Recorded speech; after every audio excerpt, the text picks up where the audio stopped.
Assalamualaikum warahmatullahi wabarakatuh. Meninggal dunia dalam keadaan husnul khotimah menjadi dambaan setiap umat Islam. Husnul khotimah merupakan kondisi di mana seseorang menemui ajalnya dalam keadaan yang baik. Menurut buku Super Muslim, husnul khotimah adalah meninggal dalam keadaan membawa iman, tunduk, dan berserah diri kepada Allah. Dapat disimpulkan, husnul khotimah artinya meninggal dalam keadaan bertaubat dari segala dosa dan diridhoi Allah. Seseorang yang meninggal dalam keadaan husnul khotimah akan mendapat kebaikan di alam kubur hingga datang hari kiamat. Dan ketika kiamat datang, mereka akan mendapatkan kebahagiaan sejati dengan bertemu Allah di surga. Husnul khotimah dapat dicapai dengan istiqomah dan menjaga amal ibadah selama masa hidupnya. Jika ada yang meninggal dalam keadaan husnul khotimah, seseorang bisa mengetahuinya dari ciri-ciri tertentu.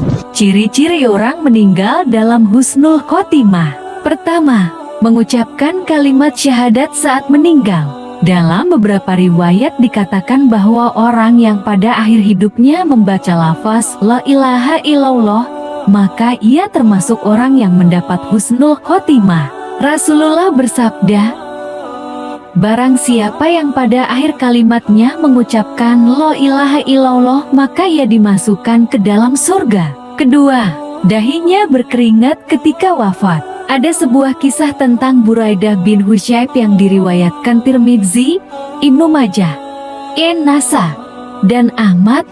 Ketika pergi urasan, ia melihat saudaranya yang sakit tengah mendekati ajalnya dalam keadaan berkeringat pada bagian dahinya.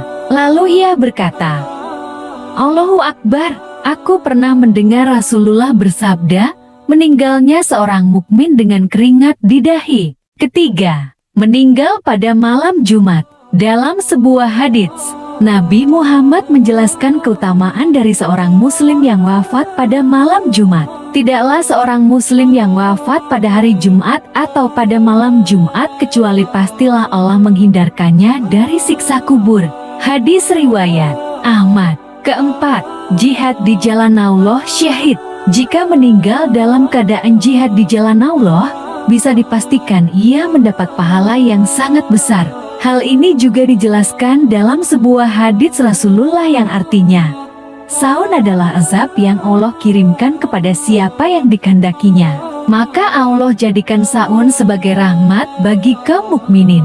Siapa di antara hamba muslim yang terjadi wabah saun di tempatnya berada, lalu ia tetap tinggal di negerinya tersebut dalam keadaan bersabar, dalam keadaan ia mengetahui tidak ada sesuatu yang menimpanya, melainkan karena Allah telah menetapkan baginya, maka orang seperti ini tidak ada yang patut diterimanya, kecuali mendapatkan semisal pahala syahid. Hadis riwayat Tirmidzi, Ibnu Majah, dan Ahmad. Kelima, meninggal saat melahirkan.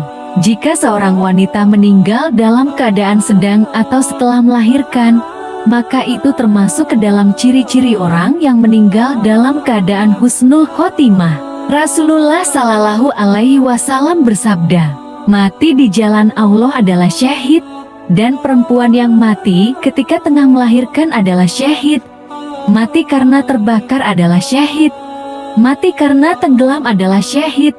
Mati karena penyakit TBC adalah syahid, dan mati karena penyakit perut adalah syahid. Keenam, wafat saat membela diri ketika dirampok. Jika ada seseorang yang meninggal karena membela diri saat dirampok, maka ia meninggal dalam keadaan husnul khotimah. Rasulullah Shallallahu Alaihi Wasallam bersabda, barang siapa yang mati karena mempertahankan hartanya adalah syahid. Abu Hurairah juga meriwayatkan kisah seorang laki-laki yang datang kepada Rasulullah sambil berkata, ya Rasulullah, beritahukanlah kepadaku bagaimana bila ada seseorang yang datang dan akan merampas hartaku.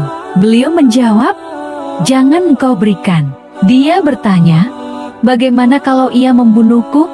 Beliau menjawab, engkau mati syahid. Orang itu bertanya lagi, bagaimana kalau aku yang membunuhnya? Beliau menjawab, dia masuk neraka. Ketujuh, meninggal dalam keadaan beramal soleh. Orang yang wafat saat sedang beramal soleh termasuk husnul khotimah. Rasulullah Shallallahu Alaihi Wasallam bersabda, siapa yang mengucapkan la ilaha illallah karena mengharapkan wajah Allah, yang dia menutup hidupnya dengan amal tersebut maka dia masuk surga. Siapa yang berpuasa sehari karena mengharapkan wajah Allah yang menutup hidupnya dengan amal tersebut maka dia masuk surga. Siapa yang bersedekah dengan satu sedekah karena mengharapkan wajah Allah yang dia mengakhiri hidupnya dengan amal tersebut maka dia masuk surga. Semoga ini menjadi pengingat kita untuk selalu beribadah dan berdoa kepada Allah. Wassalamualaikum warahmatullahi wabarakatuh.